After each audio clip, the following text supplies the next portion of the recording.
Ladies and gentlemen, welcome to the Rum and Regret podcast. I am Andy Drake. Johanna Myers. Nate Tessie, and we drink and we know things. Today is Wednesday, October 8th. And yeah, that's right. We're in spooky season, everybody. I love it. Yeah, it is the time of year. But we're going to talk a couple things tonight. We're all up to date on Gen V. The new episode hits tonight.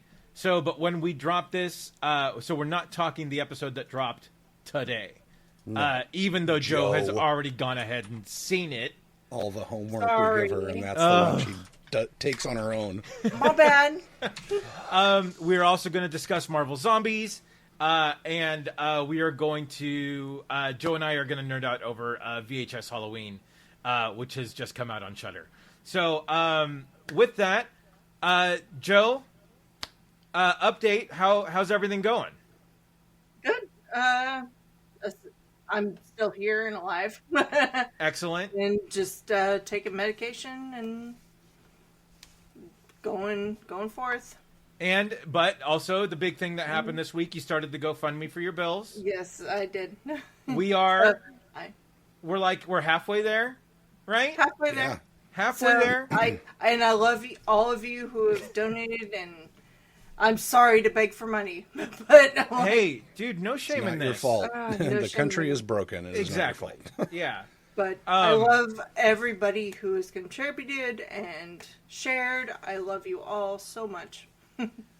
So yeah, if you're listening to this, go to any one of our socials. You'll see the GoFundMe on there, and hey, if all you can give is $5, $5 is $5. So drop whatever you can in there. It will help out literally two of the best people that we know, as Joe chokes to death. Breathe, Jobin. She's beat red. Breathe. Let us know you can breathe. Okay. You good? Okay. Poor Joe. All right. We broke Jobin. Okay. I'm all right, good. With that, as you almost died on us, let's... Sorry, just to continue real quick. Sorry to interrupt. We'll make sure the link's in the show notes, too. So yeah, we'll do that as well. RumandRegret.com, you can find a link there also. For sure, yeah. Joe, let's scoot on to the horror corner. VHS Halloween. Yeah. Was so much fun. Oh, dude. So good. So, first off, and Nate, you watched the VHS last year, right? Beyond? I believe so. I'm right. pretty sure it was my homework, right? No. I suggested a really screwed up movie, which for you last year. But no. So if anyone's not familiar with the VHS franchise, Shudder puts this out pretty much every year. They've been doing it for a bunch of years now. And there is a story that kind of jumps in between the different segments, which was so good this year. Oh my God. The Diet Phantasma. It's so good. It's so great. It's so fucked up. Basically, it's a like soda test group, Nate, and I'm not going to spoil it for you because I really want you to watch it. It's really, I'm reading really the good. wiki right now. I'll stop reading it then. So I'll add it to my homework for the end of the month. But I think the first one was Coochie Coochie Coo, right? Which was the weird, yeah. And I don't want to spoil this for Nate because if he's gonna watch it, I really want him to go. But it was gross. It was gross. It was gross. Yeah, but Home Haunt, I think the last segment probably was my favorite. Just first and foremost for the Rick Baker cameo, which was excellent. Rick Baker was the makeup artist on Texas Chainsaw Massacre, and he's pretty iconic look of him. But and then I mean, even Fun Size was good. The weird candy episode, dude. Kid Print was rough. Like Kid Print was weird. Yeah, and it was weird and really rough. Yeah, like, I'm like, ooh. Yeah, that was the one segment that kind of left me like, ugh. It's too much. But yeah, Fun Size was the candy, Home Haunt, and Coochie Coochie Coo. Even what was the other one? The Ut Supra Sig Infra. Yeah, that one was wild. Oh, good visuals in that. Like, that was a Yeah. lot of fun, and I really loved the sort of the back and forth of what happened versus what's happening Versus now. what? Yeah. I thought that was really good. And oh man, yeah, that was a lot of fun.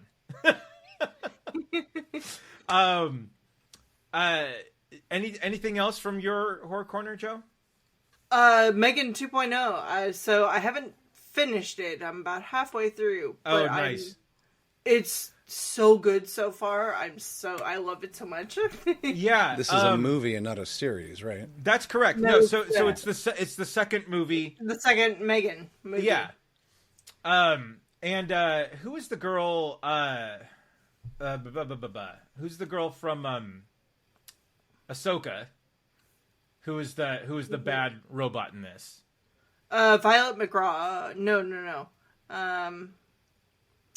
Ivana Sanko. Yeah, so she's the Sith. She's- She's the Sith apprentice in Ahsoka, but she's the bad robot in this. She's the bad robot, And Amelia. she's so good.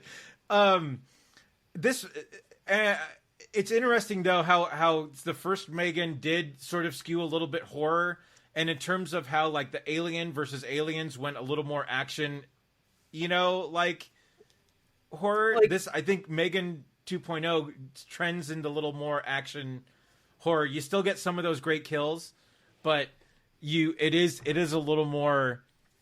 And it's great how they make you love Megan. Oh, so much. Like, So and much. even at the beginning, so I said, I'm only about halfway through. Yeah. So no spoilers.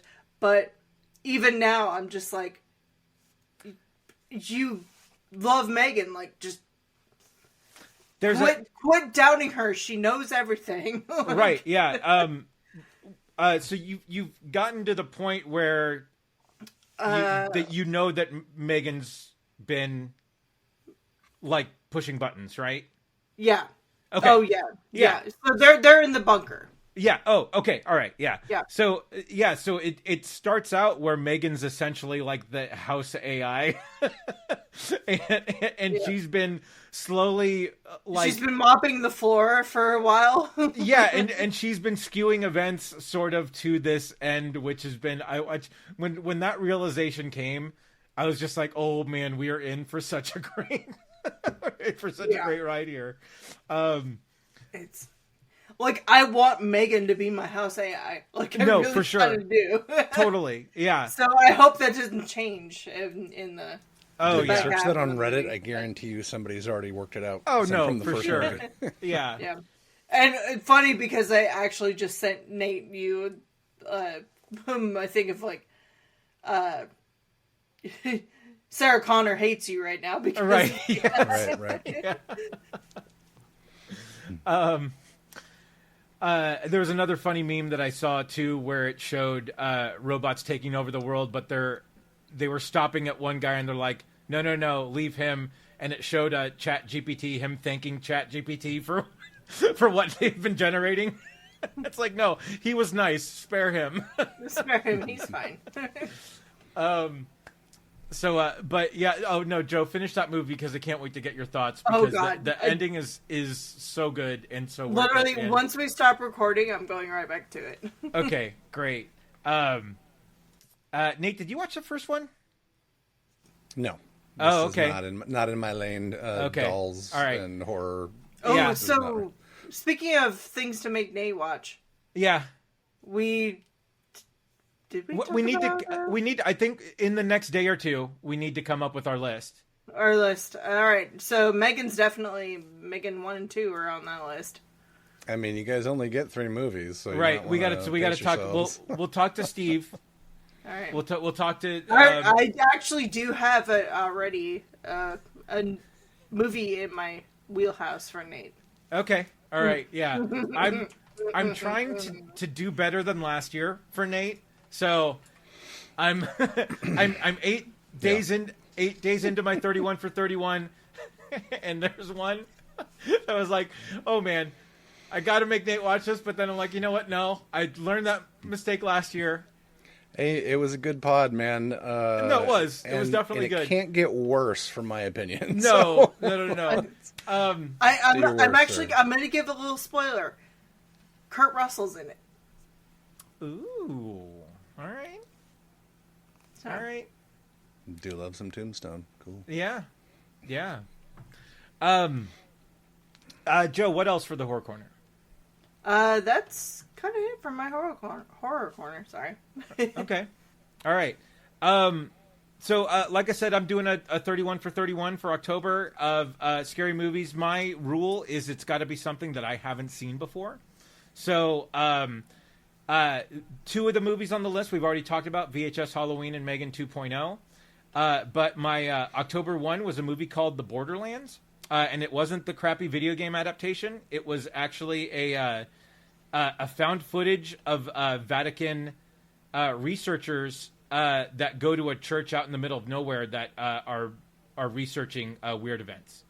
And this, I felt bad because this is the weakest movie that I've watched so far out of the 8 movies. So I was just like, oh man, I started on such a bad note.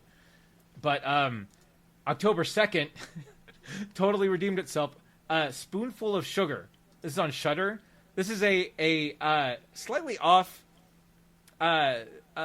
young adult getting a babysitting job who for a kid who has clear issues, but you're not quite sure of like what the issues are. And the reason why I chose this movie was the 5th comment down on the Shudder reviews was Twisty McTwisty Face.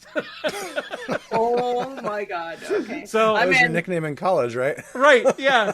So I had to watch it, and this did not disappoint. It is 90 minutes of pure gold. Like, this was Nate. This is a strong contender for my choice for you, because there are boobs, so you will enjoy it. But I mean, I'm so basic, but yeah, I appreciate it. Okay, who doesn't love boobs? No, it's true. I mean, word, but still. But you're getting kind of sold on where do you think this is going to go and what's going to happen, and it just completely turns on you, and it's so good. Next was VHS Halloween. Next was Megan 2.0. But then last year I reviewed a movie called Mousetrap. And this was out of the Steamboat Willie is now, sort of, what do they call it? Public domain, right? Yeah. Oh, so they made a horror movie. Yeah, so they made and Mousetrap was terrible. It was awful. There was nothing to this, but I did see a trailer about a month later called Screamboat, and this oh my god leans so heavy into like how like Brightburn was this alternate Superman story of this could have happened with Superman. Right. This is easily the what if of like Walt Disney and Mickey had a bad turn. Whistling anthropomorphic mouse killer. Yeah, like, and go. so like and they put in so many Disney Easter eggs here. It's so good. Like you can ask Jamie. Like I was laughing like every 5 minutes, and like people are getting like brutalized on screen, and I'm chuckling because there was some funny Disney reference right before. Right. This is on Peacock, and it's called Screamboat, and it is.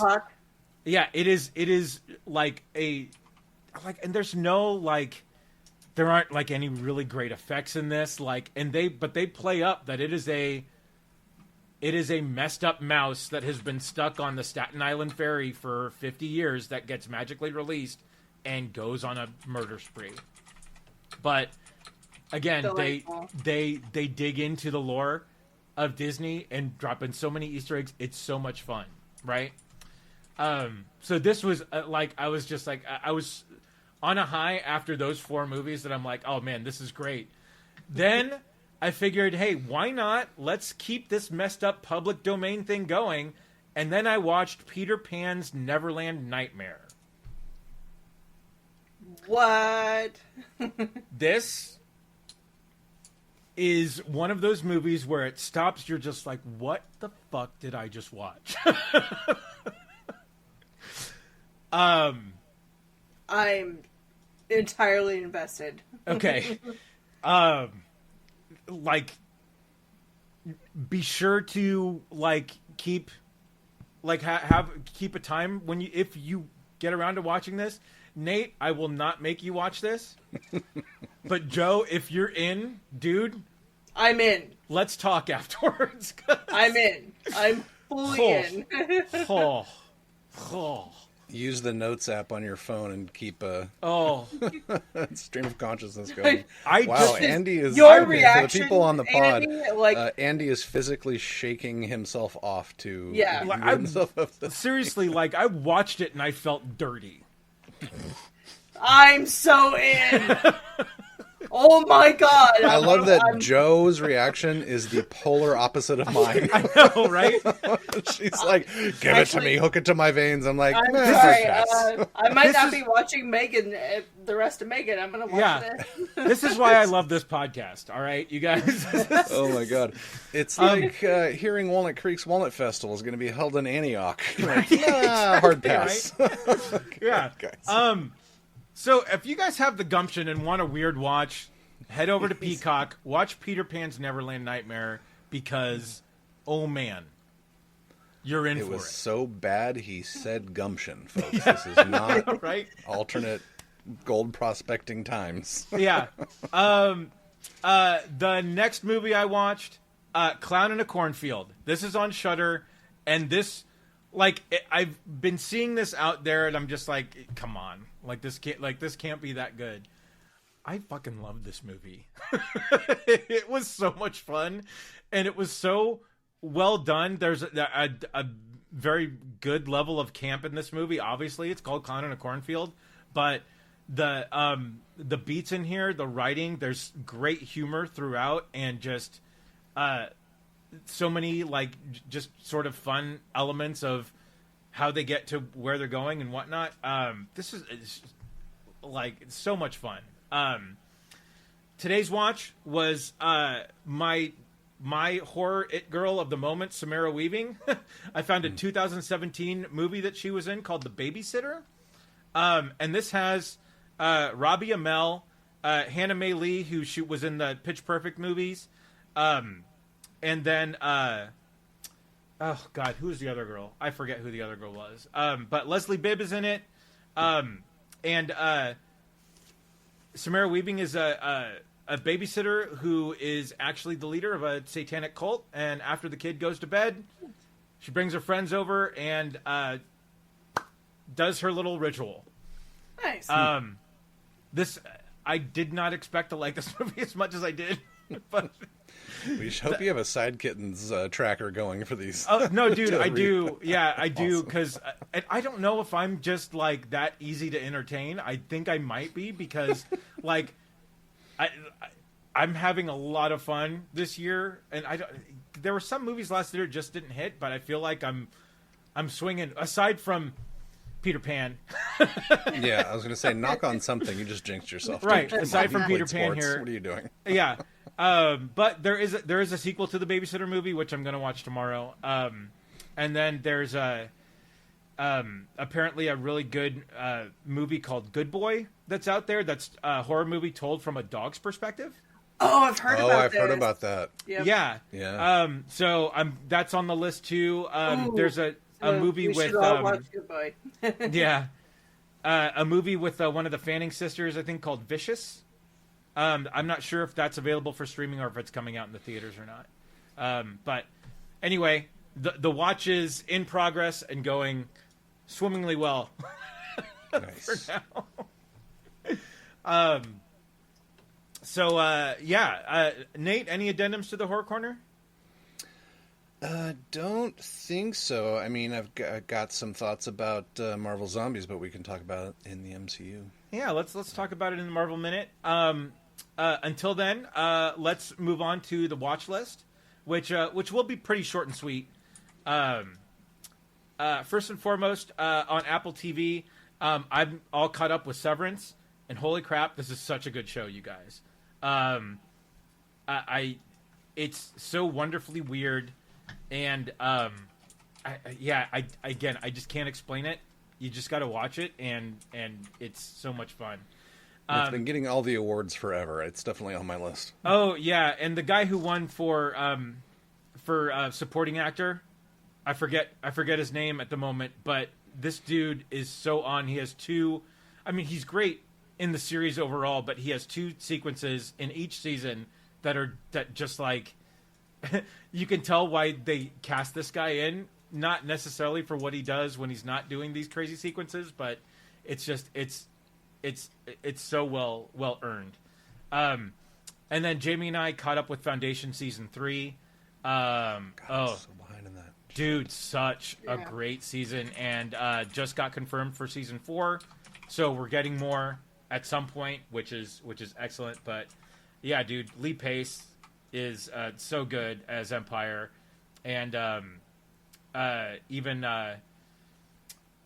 God, he was the asshole Greyjoy in the last season of Game of Thrones. He plays the mule, and he's good in this season as well. So,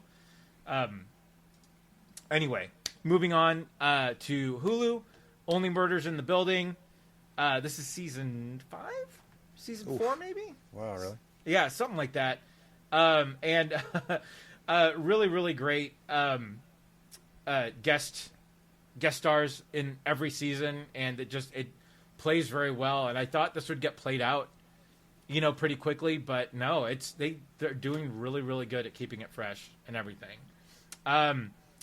AMC, there's new side Walking Dead, Daryl Dixon season 3. It is literally Daryl the European tour. Yeah, is he still in Paris, really or is that the last? No, he's actually in España this time. He is in Spain. Oh, nice. Amazing cameo from Stephen Merchant in the very first episode, though, as they kind of make their way through London. And it was, really, really funny. Next on my list, HBO Max, Peacemaker.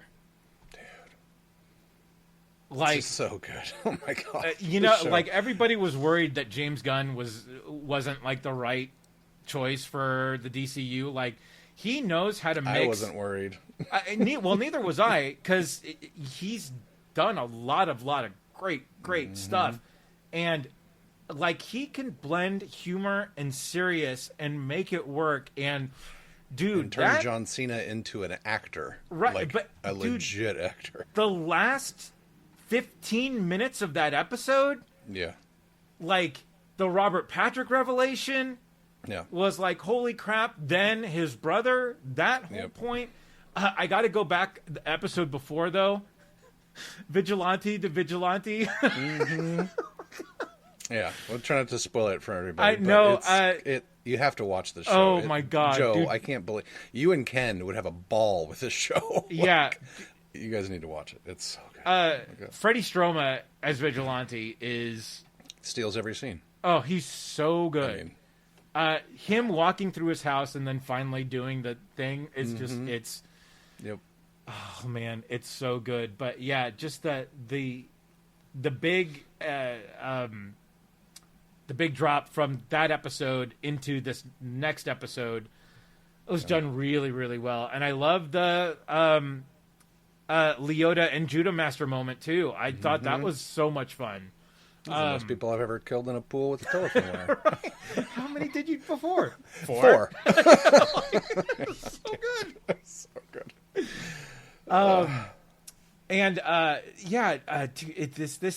This season is so good. I didn't expect it to live up to as good as last season was, but man, 100%. and we're not even at the we're at the finale. This Thursday is the week. Finale. So yeah, it's supposed to be an hour long, I think, is reporting. So.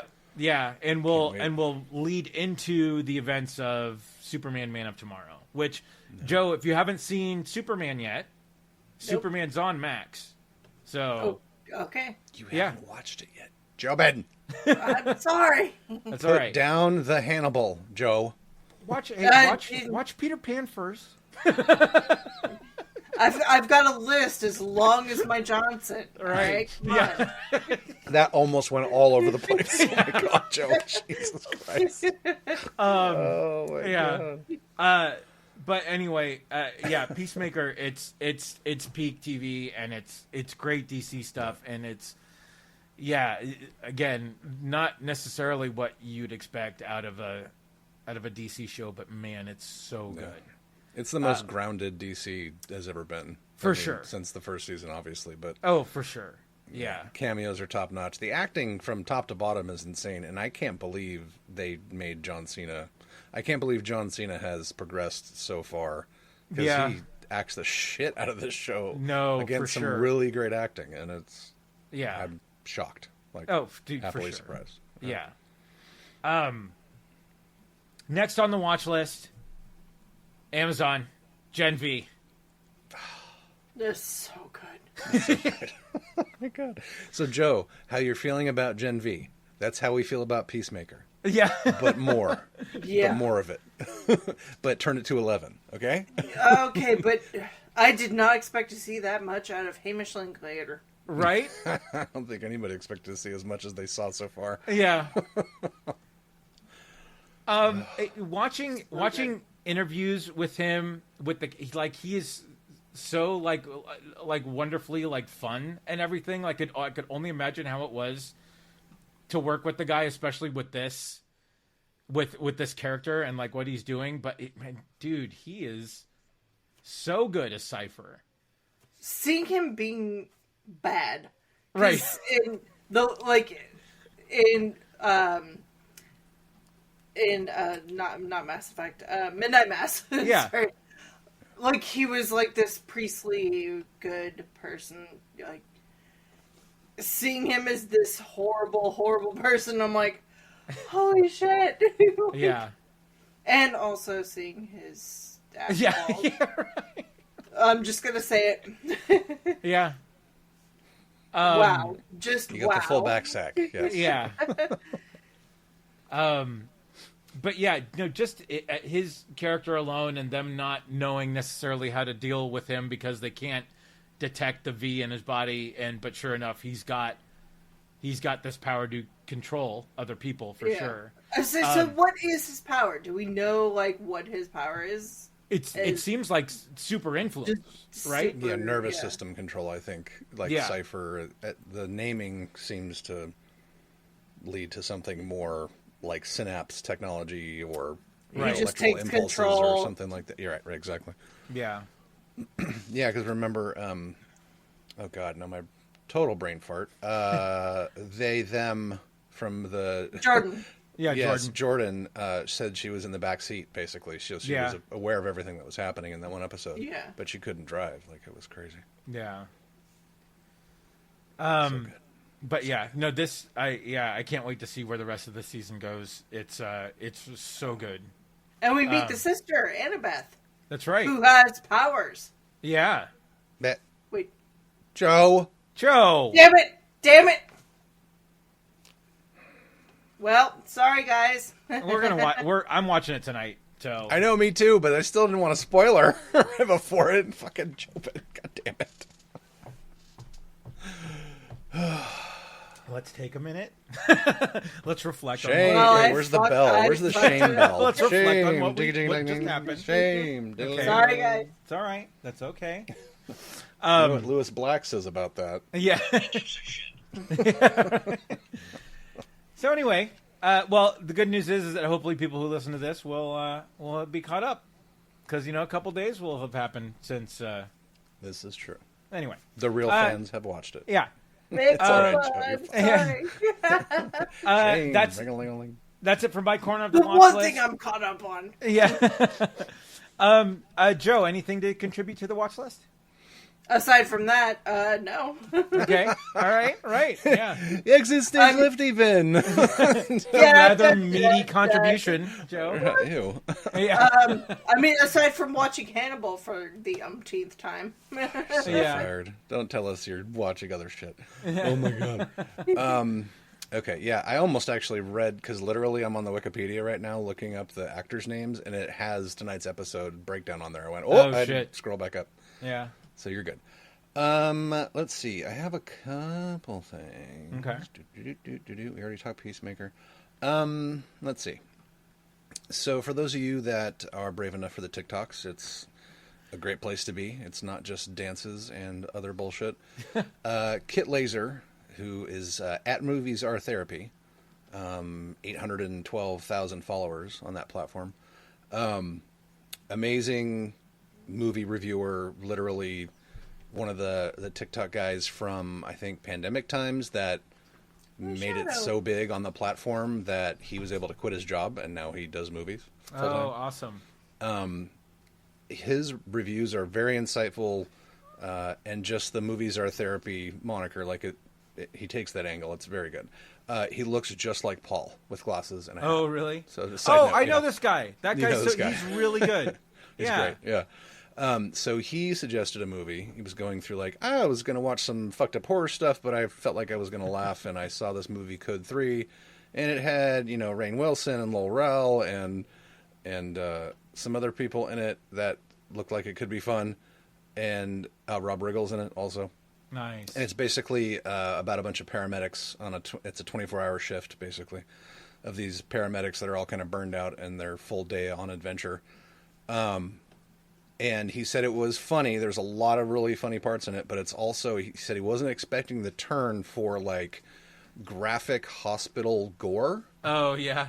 And the scathing kind of hoisting the medical industry on its petard and how badly we treat veterans and in this country and that kind of thing. He said it's an amazing movie.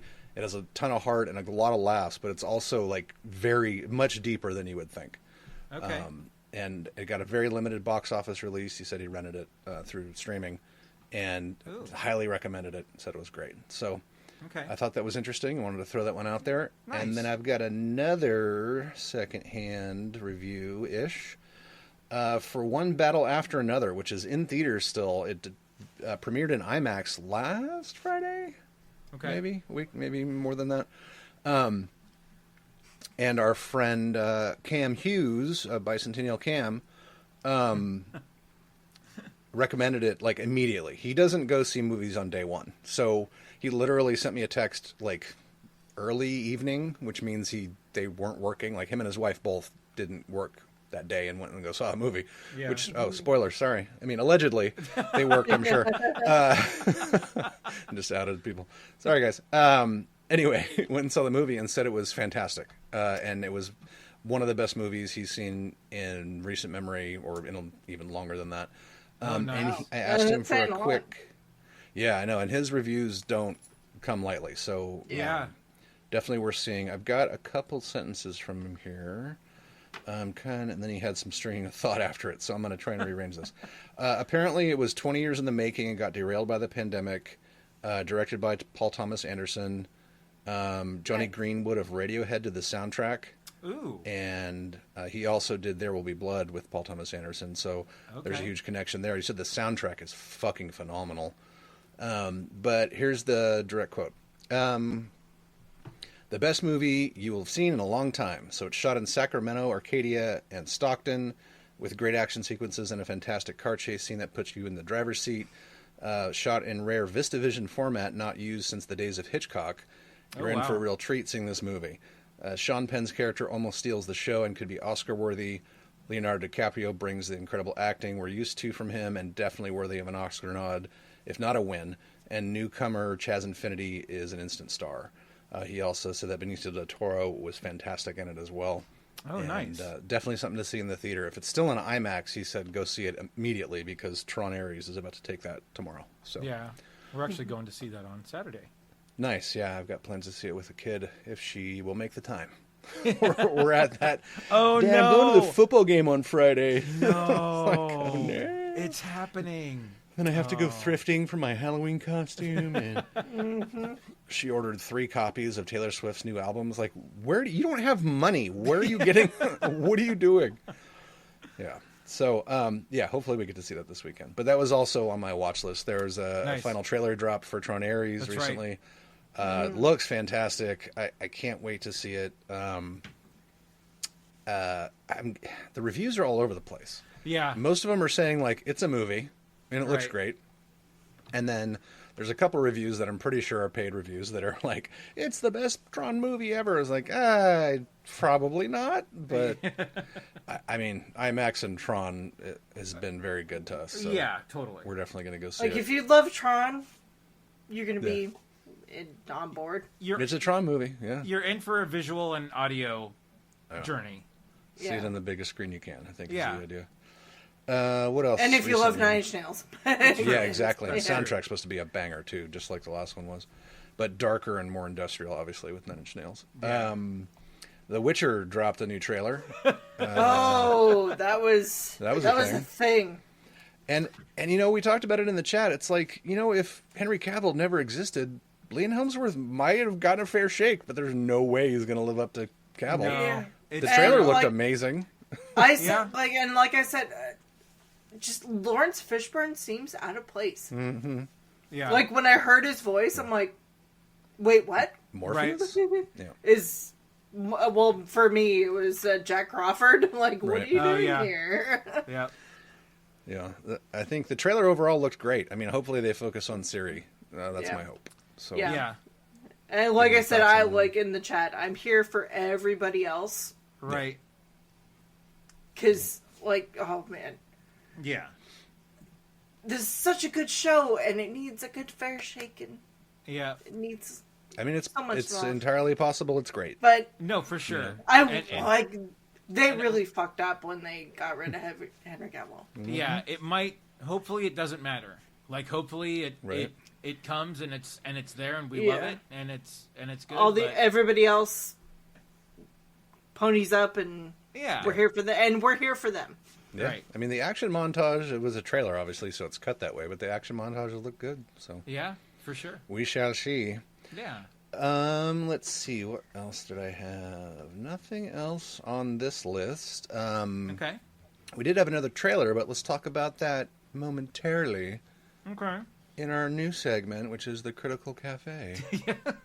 She named all of her creations after her favorite smells. Oh, that's lovely. There was a bunch of us. There was me. There was oatmeal. There was apple pie. There was pussy.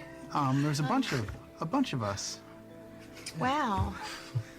Wow. Are you kidding? Are you fucking kidding me? Yeah. If you don't know, that was the incorrigible Sam Riegel as Fresh Cut Grass from Campaign 3.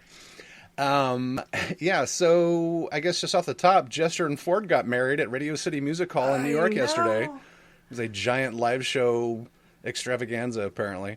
Yeah, I can't wait to see. I've really seen excited. Pictures, and it's Laura Bailey and Travis Willingham getting married again because they're married their characters.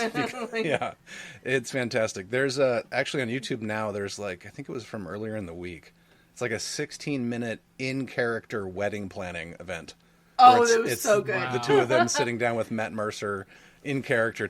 So, what kind of beverages would you like to serve? It's fantastic. I like everything pink. Yeah, exactly. Don't draw little dicks on everything. Yeah, it's fantastic. I mean, I love this community so much. It's nerd peak. Yeah. Peak I have to thank you so much, Nate, for bringing me into this community because holy shit. Yeah, 100%. Shout out to Sarah Griffin for getting me involved and it's good shit. So on that note, Andy, want Andy get on board? He doesn't have the bandwidth for the third role. Sure. Yeah. Although Campaign 4 just started, and even though it's a 4-hour episode, it flies by, and it is a fucking banger. And it's completely different. Like you don't no homework involved, and it's Brennan Lee Mulligan as the DM, and it's oh my god, his storytelling is fantastic. Actually, what you should do is watch. There's like a cold open, basically for the first 5 or 6 minutes, I think. And if that doesn't hook you, then you can walk away. Okay. But all right. Oh my god, the storytelling is just phenomenal. Yeah. If Joe's going to put in the time with Peter Pan, I can at least watch the opening. Well, how about you put some time with Peacemaker, and then you guys will be even. Right. Yeah. All right. Handshake. Handshake. Pinky swear? What are we doing? Yeah. Here's a very tasty cupcake. Try it. So also in the Critical Role world, even though we just kind of glossed over Campaign 4, which is fucking huge, we got a trailer for the Mighty Nine animated series on Prime Video. Drops next month on the 19th, which is huge. 19th? I think. The Mighty 19th. Yeah, it's huge for anybody that's a fan, because Campaign 2 is like peak Critical Role, in my opinion. I'm only about a third of the way through Campaign 3, and it's good, but Campaign 2 is really when the players who had never played D&D before in Campaign 1 really got to kind of make their own characters, spread their wings into something that they wanted to play after they had years of experience under their belt. And it shows. And there's a really great interview with Laura Bailey talking about how Travis is like, I was the barbarian in the first one. I was only here for the battles. And Laura Bailey looks at her husband and she's like, I'm going to romance you in this one. He's like, yeah, whatever. She's like, yeah, I am. And she does. She fucking romances the shit out of him in character. Right. And I don't know how Laura Bailey, and they got married again, in the characters. That's how good she was at it.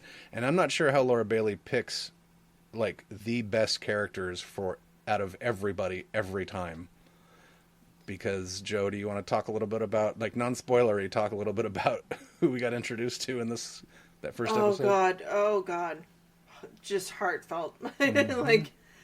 And also, how does she romance everybody in every campaign? Like, everybody wants to make out with Laura Bailey. She's an amazing actress. Oh, speaking of making out, we glossed over the wedding. There's a video out. So in Campaign 2, which the wedding is the culmination of, basically, pardon the pun. I'm so sorry, Andy. You look so bored. No, it's okay. It's all right. There's so in Campaign 2, two of the other characters... So Bo, which is played by Matt Mercer's wife, Marisha Ray, and Yasha, who's played by Ashley Johnson. Ashley Johnson of Blind Spot fame and also Critical Role fame. They are together in the campaign, right? So there's this live show wedding at Radio City Music Hall, and there's a whole moment where they like cheers at the front of the stage, and then they totally kiss. Everyone in the crowd's like, oh my god. Like, yeah, super nerdy, super fun. But sorry, Joe, I've been talking all over this. What do you got so good. for a Critical Cafe moment? I'm super, like, I had, like I told you guys, it's the same kind of feels of the new Doctor. Like in Doctor Who, when you get a new Doctor and everything's new and different and weird, but you want to like it. You're just not quite there yet. And then after watching the whole campaign, I was like, nope, I'm here. At the end. I'm here for it. Right. I love all you guys. I'm stoked. It's a new pair of pants for me. Like a little tight, exactly. not exactly comfortable, and then you wear it. You gotta kind of figure it out. Yeah, you gotta make some room for the balls, Yep. Oh, I don't know about that. She said, "Yep." That's exactly what I was fishing for. Big Johnson, Joe, big balls. Completely random aside. Did you happen to see the latest regeneration of the Doctor? No, Did you hear about it? No, I've been actually. I haven't watched Doctor Who in a while, but the regenerations pop up in my YouTube feed for some reason. So it got spoiled for me. Take a look and tell me what you think. Okay. Yeah. Yeah, so I haven't seen it since Peter Capaldi, right? No, I saw a few of the female Doctor. I'm sorry. Okay, Jodie Whittaker. Yeah. Yeah. So right, that's when we dropped off as well. Yeah. Because it wasn't the same. Yeah. But watch the latest regeneration and tell me what you think. You're gonna know the person that they regenerate into. Ah. So it's weird. I'm just saying. Okay. Yeah. All right. You have my attention. Okay. I will send you the video soon. But yeah. So yeah, that's the same thing about like the new campaign. Everybody's different, but the same. kind of, yeah, like you said, Nate, like, try to put on a new pair of pants. Matt Mercer. But I'm also still, I'm so happy for him. still in the middle of campaign 3.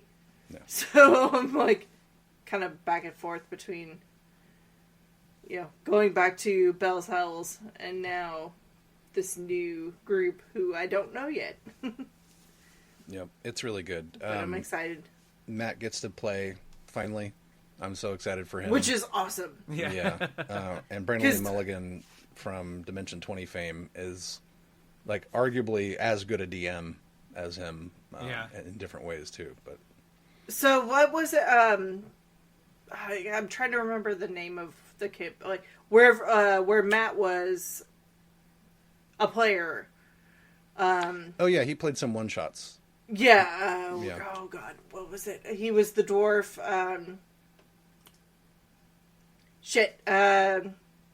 Opal, and when we first met Fern.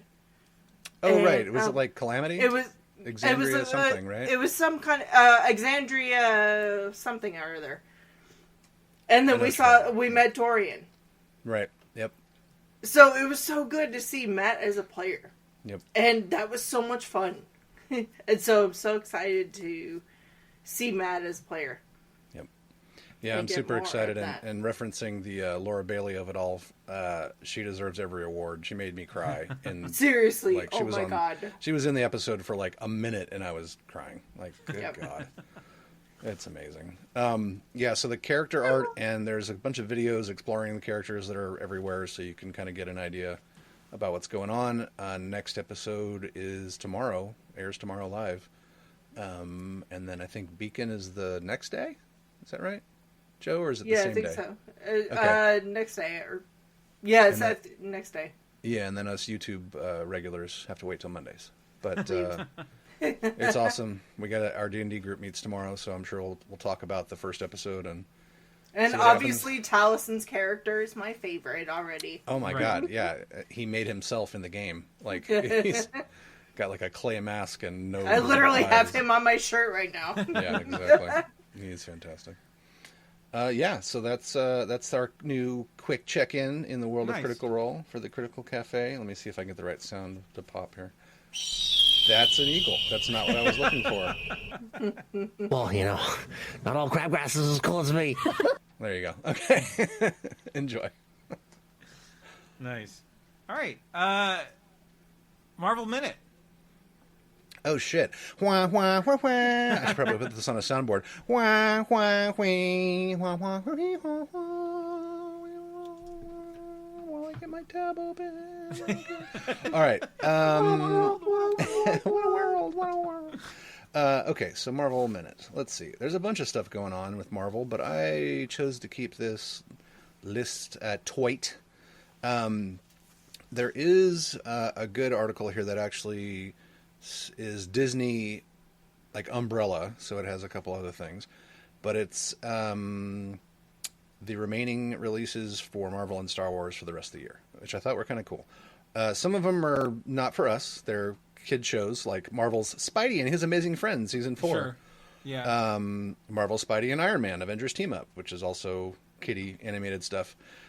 Skipping past that though, we get Star Wars Visions Volume 3, which I had no idea was dropping this month. Oh, right. That's right. If you guys don't remember, it's Star Wars as animated with a bunch of different Japanese animators in different episodes.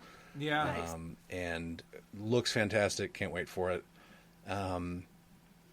For you Wizards Beyond Waverly Place fans, Season 2 drops. We don't care. Tron Ares, we already talked about that. Right. The other one that really piqued my interest was Disney Twisted Wonderland, the animation. So it's in the same vein as the Star Wars Visions, where it'll be Disney like twisted story turned on its head, but animated in like this weird dark way. Nice. It looks great. Like the animation images look fantastic. So that debuts at the end of the month on the 29th. So Okay. I lied. It wasn't the end of the year. It was just the month. Month. October, it be banging. There you go. Yeah, we talked briefly about Marvel Zombies. I know Joe hasn't watched it yet, but fucking fantastic. Do yourself a favor. It's Good. No, it's good. It's good. It's really good. It's really good.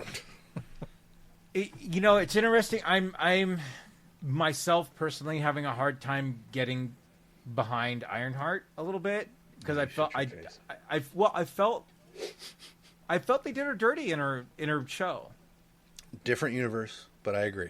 Yeah, and so anyway, I do the setup. A lot of the setup and the payoffs in Marvel Zombies is fantastic, and the animation style is so good and so much fun to watch. Yes, Nate? Oh, sorry. Okay. Anyway, it's a lot of fun, and it's a great. So it's spanned off of the What If episode, season 1, episode 5, I believe, and they continue some of the arcs from the characters in that, but it mainly follows a lot of the sort of the current MCU sort of active people in the universe now, which is where it's kind of lost on me is like I haven't actually so sorry Nate, I haven't been watching. If you haven't watched a Marvel movie in a while, you don't necessarily know where like certain characters are, but and again, this is not necessarily nested in the MCU, but they are playing on that you're a little bit more current than you should be, right? Because they rely heavily on the Thunderbolts, which is Yelena, which is the Black Widow's sister, right? Who is now the sort of de facto Black Widow, right? Ironheart already for real, and it's so it's on that note, it's a again, Marvel sort of like they painted themselves into a corner. I can say all this while Nate's not on the cast. It's great. Hopefully he's not listening. No, he can hear. There, yeah, he can hear. So I feel like Marvel painted itself in a corner a little bit, trying sort of relying on the still active characters in the MCU, even though they could have done anything. Yeah. Right.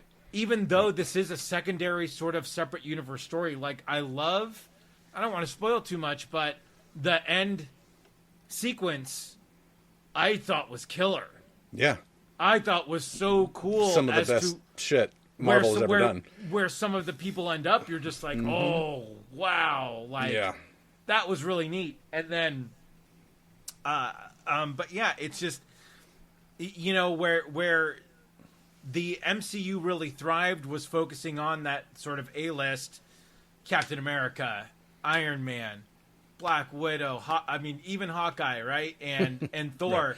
Thor and and then you do your best to sort of make people care about these secondary characters, which really only sort of came true with Guardians of the Galaxy, I think. Right. Like as a secondary team of people that you don't necessarily know.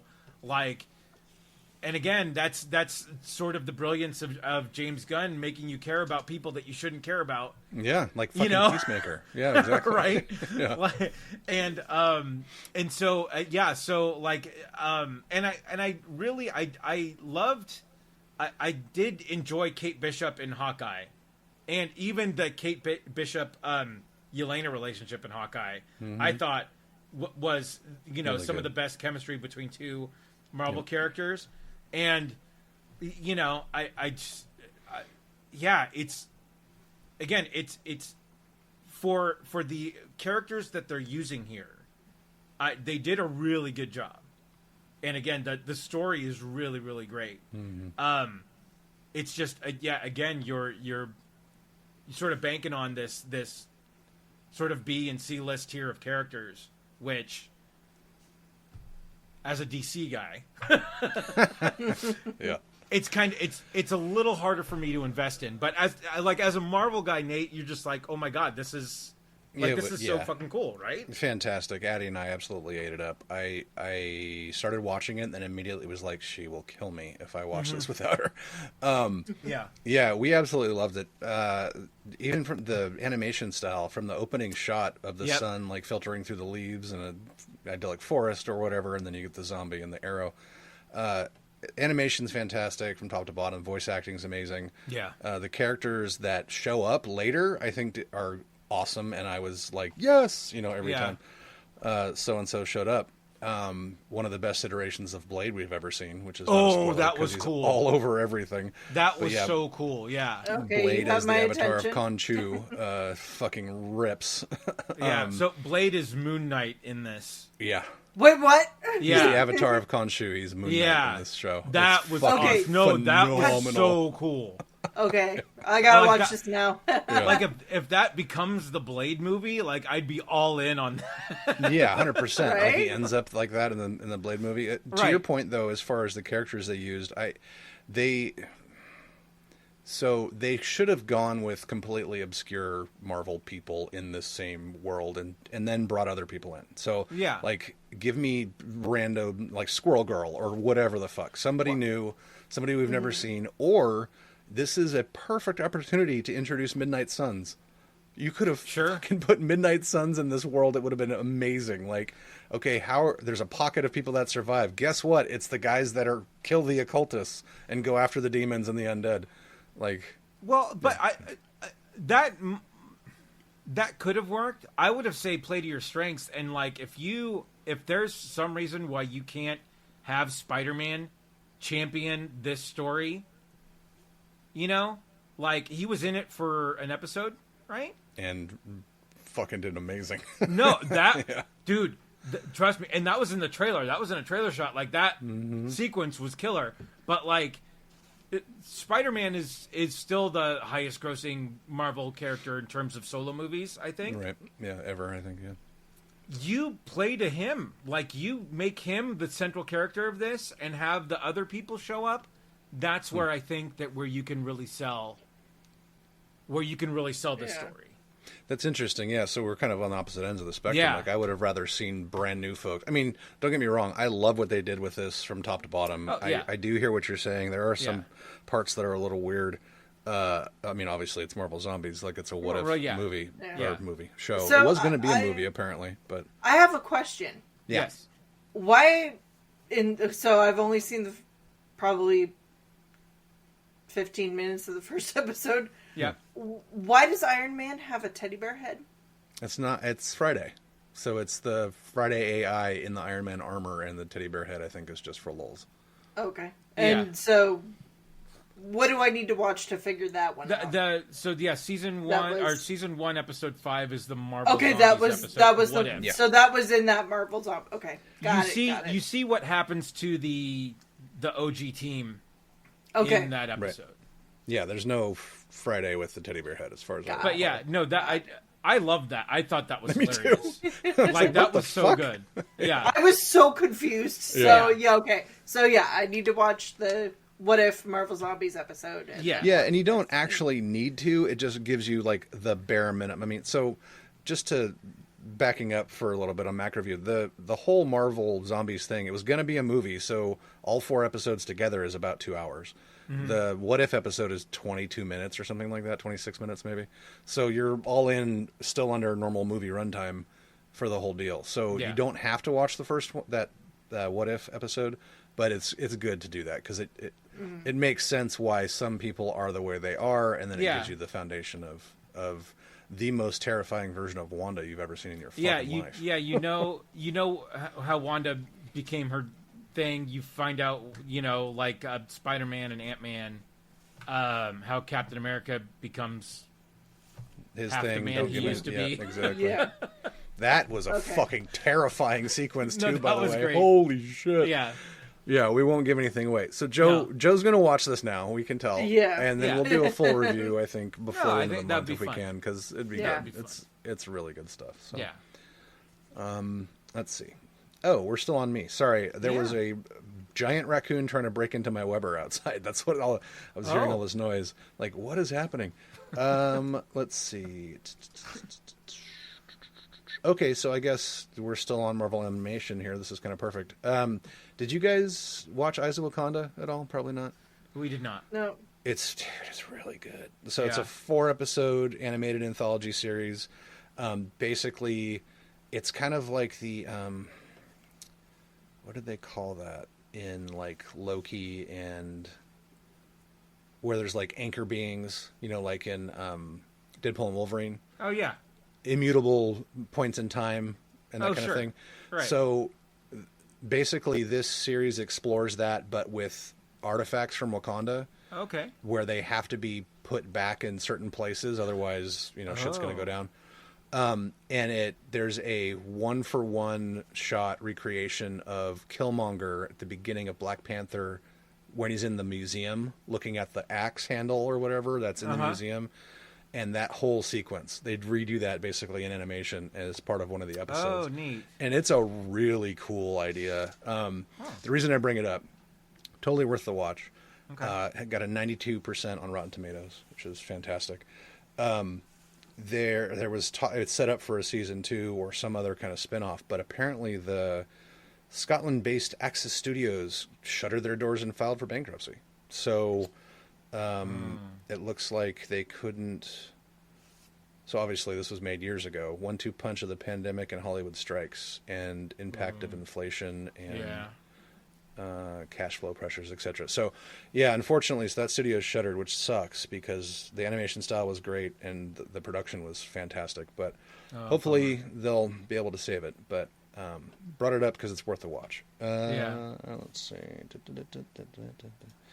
I thought this one was kind of cool.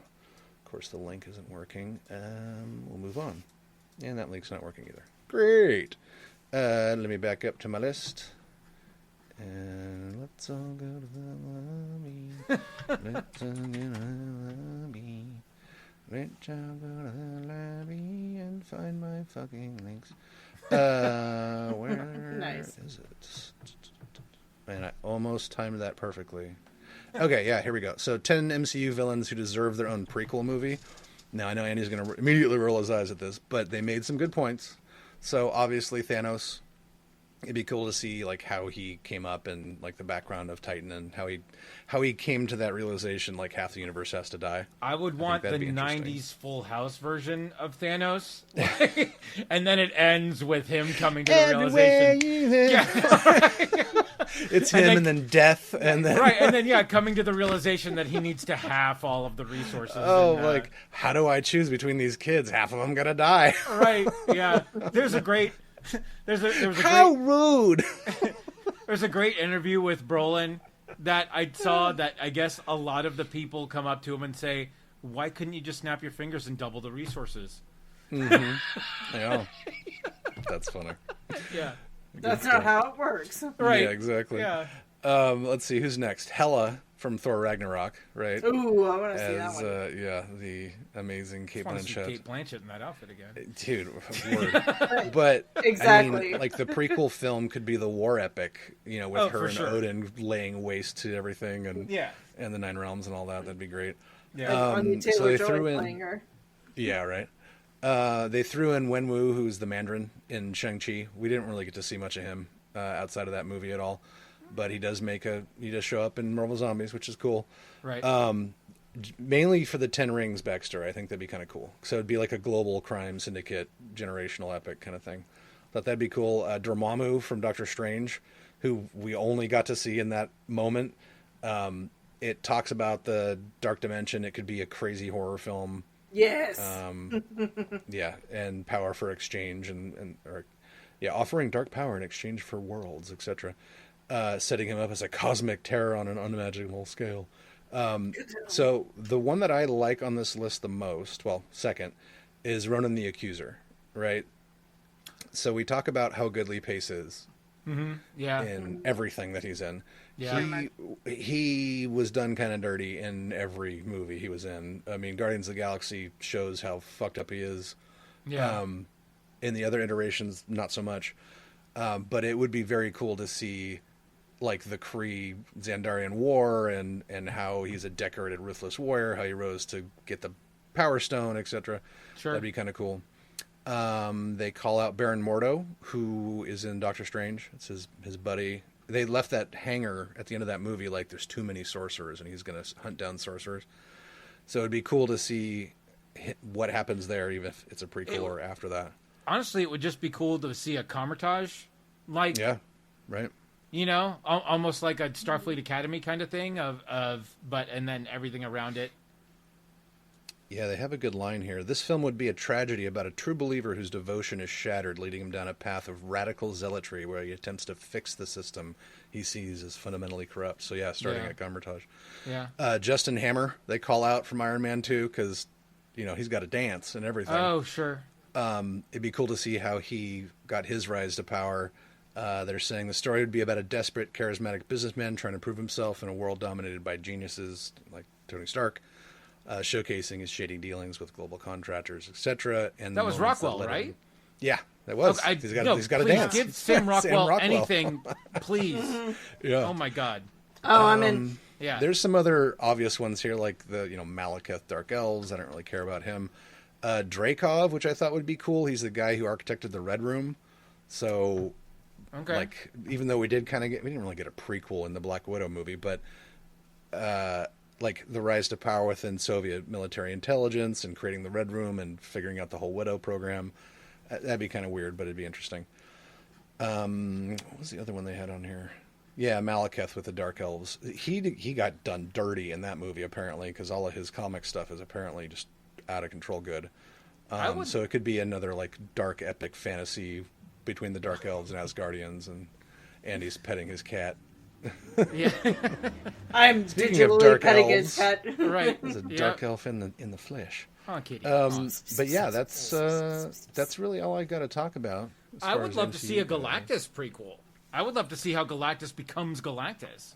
Yeah, it's I believe it's similar to like the Surfer's story where he was a scientist on a planet and had a family and had to engineer something to try to save the world and ended up destroying it and becoming the thing he is. So. Yeah, good stuff. But that's what I got. Okay.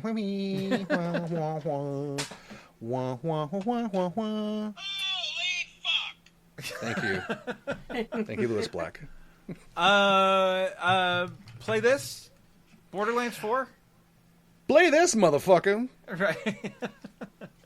Can't skip We're taking our time through we're doing side missions and all the fun stuff. We're about 30% through the game right now. Nice. We just took There's down a lot of side missions. We just took down we did the Ripper Queen mission.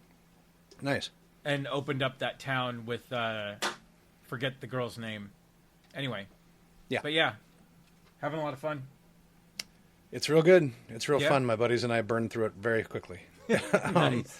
So if you remember the older Borderlands games, all of the side quests level up to your level when you start them. So we went through the end game to unlock we went through all the main missions basically to unlock the end game because you get better loot drops, and then went back and did all the supporting stuff. But those side quests, man. So the main story is great. It's it's much better than 3. It's not as good as 2, but 2 is fantastic with Handsome Jack. Yeah. The main story is really good. They did a great job with it. They're definitely back in form there. The guns there are less guns in this game, which is kind of bummer. There's a lot, but there's less types. Like there was 47 pistols in the last game, and there's like 12 in this one. Yeah. The variations are cool. The way there's different manufacturer parts on them is cool. Yeah. Yeah, we had a blast with it, and I think we jump into it once in a while. We did play a little bit last Friday with the guys. We try to do a Friday night hang. Nice. Once in a while. But the game that's been taking over my life has been Ghosts of Yotai. The sequel to Ghost of Tsushima, and fuck, dude, it's so good. Oh my God. So as much as Ghost of Tsushima was instantly my game of the year when I first started playing it, just the combat, the visuals, the not a Ubisoft map markers everywhere. Right. Like you got to figure it out, and if you need a hint, you can swipe up, and the breeze shows you the direction to go. Oh, neat. Like, it is. They've and taken Erika Ishii. Erika Ishii, who is her acting in that is fantastic. And another TikTok connection here that I saw today and it was hilarious. Her girlfriend put a TikTok together, and she's like, "Yeah, so I was playing Ghost of Yotai, and it's my girlfriend is the star of the game, and then I came to this realization, and I was aghast. It's like, so in the game, you get to go to these hot springs to help get your max HP up, but when you do that, the character disrobes, and you get a shot of the butt and stuff. And she's like, and I was just shocked and flabbergasted and all, I forget exactly what word she said, because that is not my girlfriend's butt. So you guys are missing out on a great butt. It's like one of my top 5 favorite butts. And I'm like, God damn it. The 3D character scan failed to capture the... Apparently. Right. But I just thought that that was a funny dovetail into it. But as far as the game goes, it builds on everything from the first game. It is a true sequel where it's literally... everything that exists in the first game is basically in the second game. They added a bunch of features people were asking for in the first one. It's a little bit different because the main character, Jin, in the first game was a samurai, so he had a code and a bunch of different stances with his katana. In this one, you're a merc, basically. You're sword for hire on a revenge mission, and instead of different sword stances, you get different weapons. So you have your katana, you get dual katanas at one point, you get a spear, you get an odachi, which is basically the size of a person. It's a giant katana used for warfare. Yeah. And then you get my favorite weapon of all time, which is the kasurigama, which is basically like a bladed sickle on a stick, but it has this long chain and a weight at the end of it. Mm-hmm. Look it up. Look up some of the kasurigama shit, because they basically, you can swing it around, hit him with the blunt end, trip him up, or you can throw the hooked end like Scorpion and drag him in and then execute him that way. Get over here! Oh, nice. Dude, it's so cathartic. And it's one of those games where, you've got a mission. Okay, I have to do this thing. But it's like Red Dead Redemption. On the way, you're going to find 8 things to do that are like, oh shit, it plays my ADD real hard. Nice. There's literally, I love those kind of games. Yeah, I mean, it's not a squirrel. There's literally a golden yellow bird that'll like fly in front of your horse and go, come follow me this way. And it literally will lead you to a thing. Or you follow a fox, through this crack in the mountain, and you find a dueling tree where you have to fight a ronin that has, this sword that's 8 feet tall or whatever. Yeah. It's great. The story's great. I've seen some reviews kind of back and forth on it. Most of the negative reviews I've seen are from these mouth-breathing assholes that are like, who wants to play a woman samurai and fucking blah, blah, blah. It's like they literally call that out in the game. They don't give her credit because she's a woman, and then she kills them, and they don't get to say shit. Yeah, so it's fun. It's a variation on like a Kill Bill fantasy, so very cool. One of the things they did add, actually, was a bunch of different... So in the graphics display, right, menu, they have a bunch of different... They're not filters. I'm trying to remember how they name them. But they basically have different effects that you can add to the game, or the game will change based on what you select. So there's literally like a Kurosawa version. There's like a bunch of different very famous samurai and action filmmakers like version of the game. So it'll either like letterbox more, or it'll be like a tighter view, or it'll have more blood. Like to the point where when you kill somebody, he's just like leaking on the ground. And then there's one that's fully black and white, which is crazy. So, and that's stuff you can just adjust on the fly when you're in the world. It's nuts. Yeah. Visually, it's probably one of the best looking games I've ever seen, outside of the sci-fi world. Yeah. But yeah, it's got me me by the short and curlies. I was gonna say, by the Kasurigama hook for sure. Right. So yeah. Yep. Good stuff. Nice.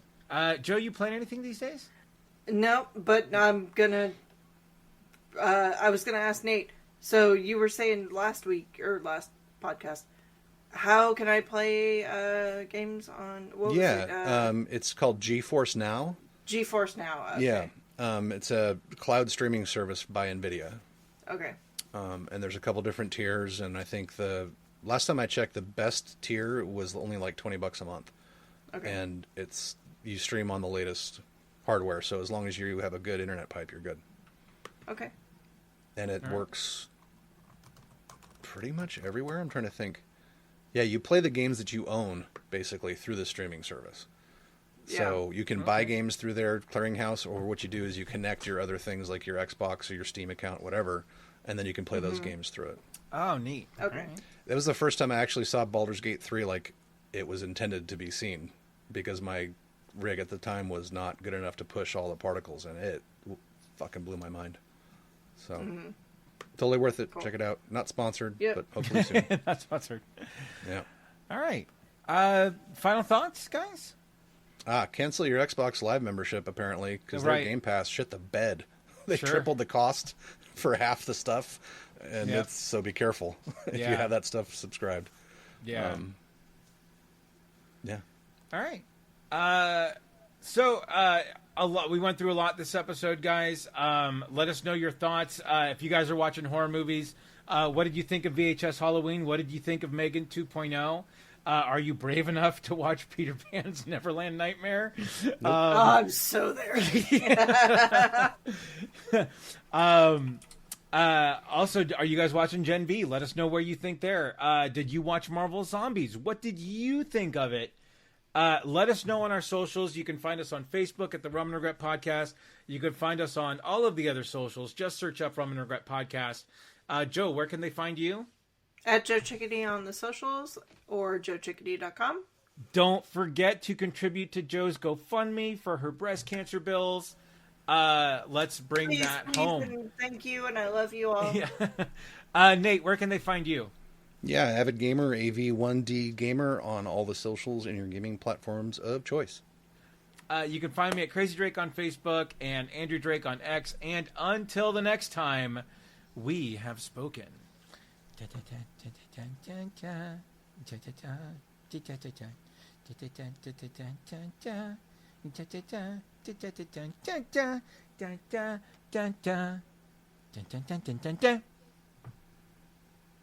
Come to me to find your full potential.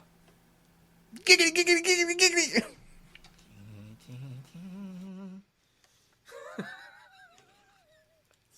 Andy, they can't see what you're showing. I know. I don't care.